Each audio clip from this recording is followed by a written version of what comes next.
You're listening to Current State from WKAR, your NPR station for the Capital Region. I'm Reginald Hardwick. We start with the arrest and arraignment of William Strample, who was Dean of the College of Osteopathic Medicine at MSU until December.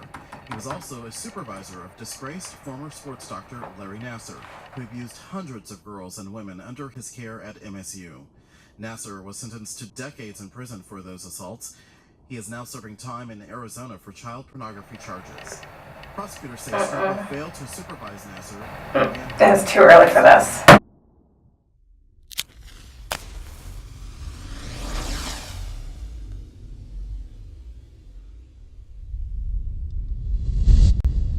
I don't remember when the abuse started.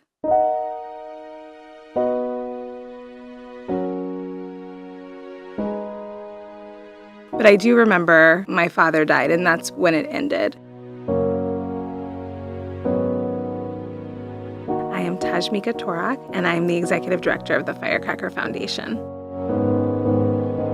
Our mission is to honor the bravery of children who have experienced sexual trauma by building a community invested in the healing of their whole being.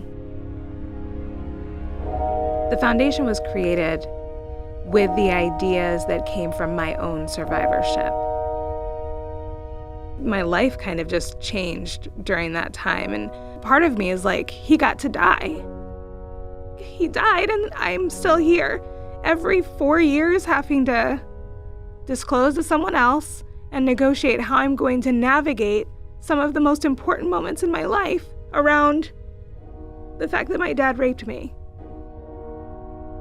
Like, how am I at all okay? Because it's like there's no explanation. For me, I just feel like that was a lot of weight for a kid. And so I Googled it. I went home and I was like, what happens to children who have untreated sexual trauma?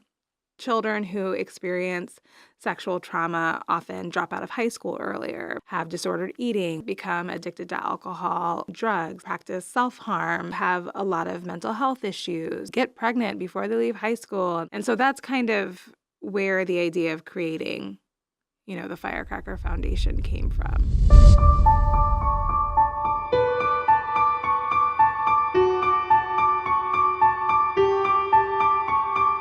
I think one of the things that's really important, and the reason why I created this space the way that I did, is just to see one another. And it doesn't take knowing each other's story in depth to know that everyone is there for the same reason.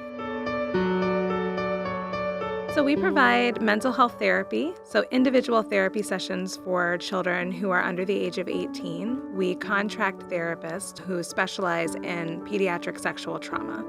We also do trauma-sensitive yoga sessions every week, and those are consent-based yoga practices. So, they get asked, what do you want from your yoga today? What would feel good in your body? And sometimes they come in and they're like super energetic, especially when they're little. It's like, oh my gosh, they're like moving all over. So it's really all about encouraging children to own their no, is what one of our yoga instructors says a lot, Belinda. She says, own your no, and also allows them to really feel their body and see their body in a different way than maybe they saw it while they were being victimized. One of the hardest things about being a parent is that you spend all of your energy focused on the healing of your child, and parents also have to think about, how they've been betrayed. No parent should ever be carrying guilt and shame when they did everything right. Perpetrators walk among us, and they're not monsters, and they're not boogeymen. They don't hide under beds, and they don't jump out from behind buildings. They actually live among us, and they sit at our tables, and they share our pew at church. The piece that makes that even worse is that we as a community often are willing to choose the perpetrator over the survivor. And that really has to end.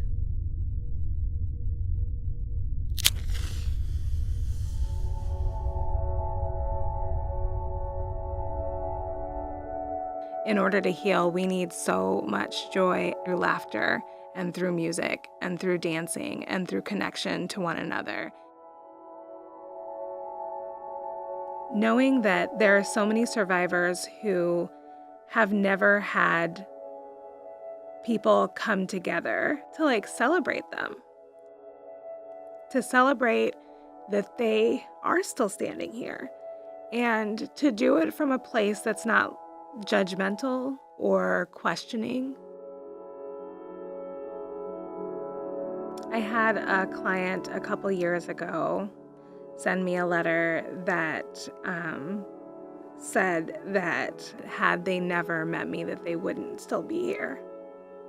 And so that I won't ever forget. You don't think about the fact that you're keeping kids alive, you know? They're seeing you sort of like the light at the end of the tunnel, you know, and they're seeing the possibility that something like this could happen, and sexual trauma, that they could be hurt in such an egregious way, but that in the end, that they could be like me, you know, and be happy and be good and like be healthy. Not good isn't like a good person, but like be okay and be like the weird lady with like, you know, like big curly hair in the purple office around the corner that is just there, you know, just doing her job. And that's a pretty incredible feeling.